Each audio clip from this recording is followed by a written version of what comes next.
Assalamualaikum warahmatullahi wabarakatuh. Alhamdulillahirabbil alamin wa bihi nasta'in ala umuri dunya waddin wa ala alihi washabihi ajmain amma ba'du. Puja-puji syukur kepada Allah Subhanahu wa taala yang mana beliau telah memberikan kepada nikmat sehingga pada kesempatan kali ini saya pemateri bisa menyampaikan materi pada kesempatan kali ini. Sholawat dan salam marilah kita panjatkan kepada baginda alam Habibanal Karim Muhammad, Kanjeng Nabi Muhammad Sallallahu Alaihi Wasallam. Yang saya hormati kepada Ibu dosen pengampu mata kuliah Filsafat Pendidikan Islam dan yang saya banggakan juga kepada teman-teman rekan-rekan semua, semoga kita selalu ada di lindungannya Allah Subhanahu wa taala. Amin ya Allah ya rabbal alamin. Lanjut ke tema awal, yaitu dengan adanya presentasi kali ini saya akan memaparkan pemikiran filosofis motivasi dalam pembelajaran dan metode pendidikan Islam. Pengertian filosofis motivasi dalam pembelajaran. Motivasi berasal dari kata Latin yaitu movere yang artinya penggerak. Menurut Philore Haji Stanford dalam buku Mengakui Negara mengatakan motivasi sebagai suatu kondisi yang menggerakkan manusia ke arah suatu tujuan. Dan selanjutnya, fungsi motivasi dalam belajar. Poin pertama yaitu mendorong manusia untuk berbuat suatu hal yang bersifat positif. Poin kedua yaitu menentukan arah perbuatan. Jadi seseorang yang mempunyai motivasi di dalam dirinya pasti menentukan arah perbuatannya, yang dimana mereka pasti sudah mempunyai rencana tentang apa dirinya dan harus dibawa kemana. Dan yang ketiga yaitu menyelesaikan suatu perbuatan. Menyelesaikan suatu perbuatan di sini yaitu berarti mereka sudah punya tanggung jawab atas dirinya. Dan selanjutnya macam-macam motivasi dalam belajar, yaitu motivasi intrinsik adalah motivasi yang ditimbulkan dari diri seseorang. Motivasi ini biasanya adanya timbul karena adanya harapan, tujuan, dan keinginan seseorang terhadap sesuatu hingga dia memiliki sangat untuk mencapai tujuan itu. Lanjut, motivasi intrinsik adalah sesuatu yang diharapkan akan diperoleh dari luar diri seseorang. Motivasi ini biasanya dalam bentuk nilai dari suatu materi, misalnya imbalan dalam bentuk uang atau investif lainnya yang diperoleh atas suatu upaya yang telah dilakukan. Lanjut, faktor-faktor yang mempengaruhi motivasi belajar. Poin pertama yaitu faktor internal, yang dimana faktor internal itu bersifat fisik yang mempengaruhi tubuh individu atau tubuh seseorang. Yang kedua, psikologi yang berpengaruh ke kerohanian siswa. Dan selanjutnya faktor eksternal. Faktor eksternal yang pertama ialah yang berasal dari manusia yang ada di lingkungan siswa. Yang kedua ialah yang berasal dari kondisi fisik yang berasal dari sekitar siswa. Pengertian metode pendidikan Islam. Kata metode berasal dari bahasa Yunani. Secara etimologi, kata metode berasal dari dua suku kata, yaitu metode dan hodos. Metode berarti melalui dan hodos berarti jalan atau cara menurut.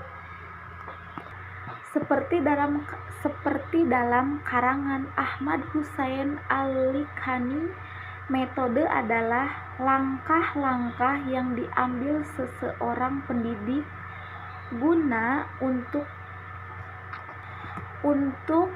membantu peserta didik merealisasikan tujuan tertentu. Dalam bahasa Arab, kata metode dikenal dengan istilah tarikah. Tarikah yang berarti langkah-langkah strategis yang harus dipersiapkan untuk melakukan suatu pekerjaan. Yang selanjutnya ialah fungsi metode. Fungsi metode salah satunya polipragmatis atau sebagai alat video kaset dipergunakan untuk mendidik dan mengajar, yaitu sebagai alat ukur pembelajaran.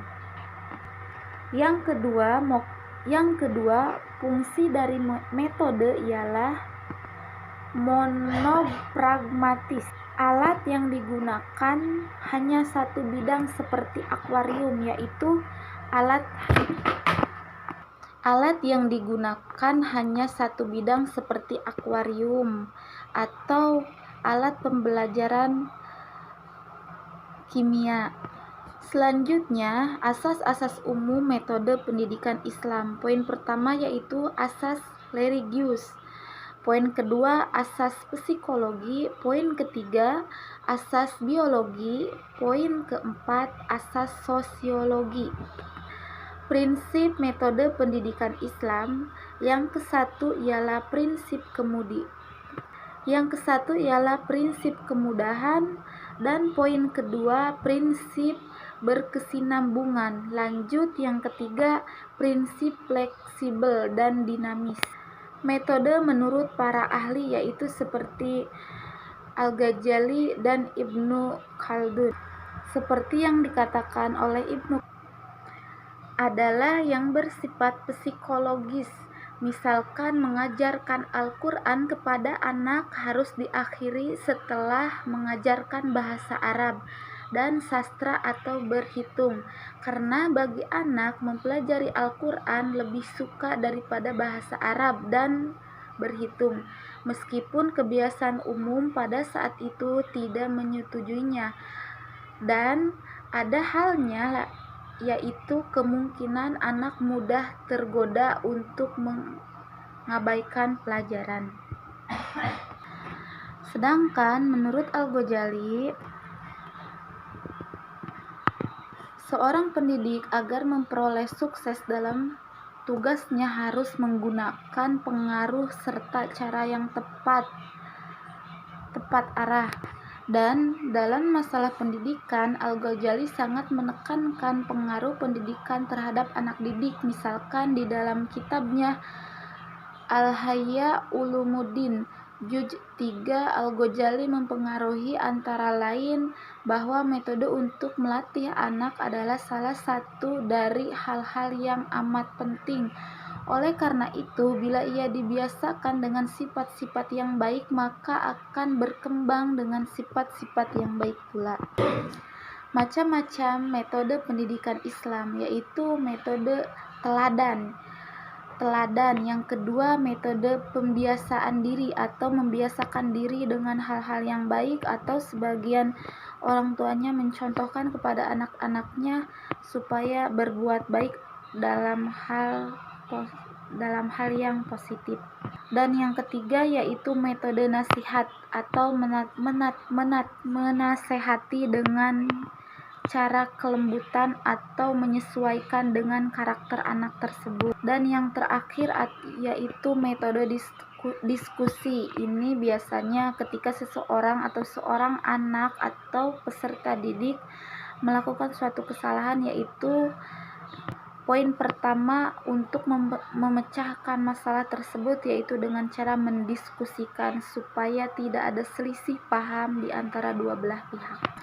Selanjutnya ialah pendekatan dalam pendidikan Islam.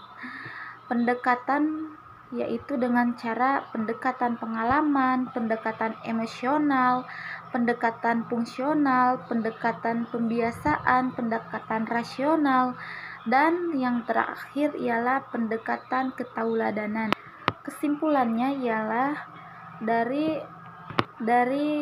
penyampaian yang sudah disampaikan yaitu motivasi begitu penting dirasakan oleh siswa dalam dunia pendidikan, terutama dalam eksternal. Sekecil apapun yang didapatkan bakal berpengaruh atau berdampak pada pembelajaran siswa. Di kelas, pendidikan Islam memberikan keleluasaan dan kebebasan bagi para pendidik untuk mengembangkan metode yang sudah dikenal. Pemilihan dan penggunaan metode yang tepat guna selain memudahkan bahan pengajaran untuk diterima peserta didik, juga hubungan pendidikan dengan peserta didik tidak terputus.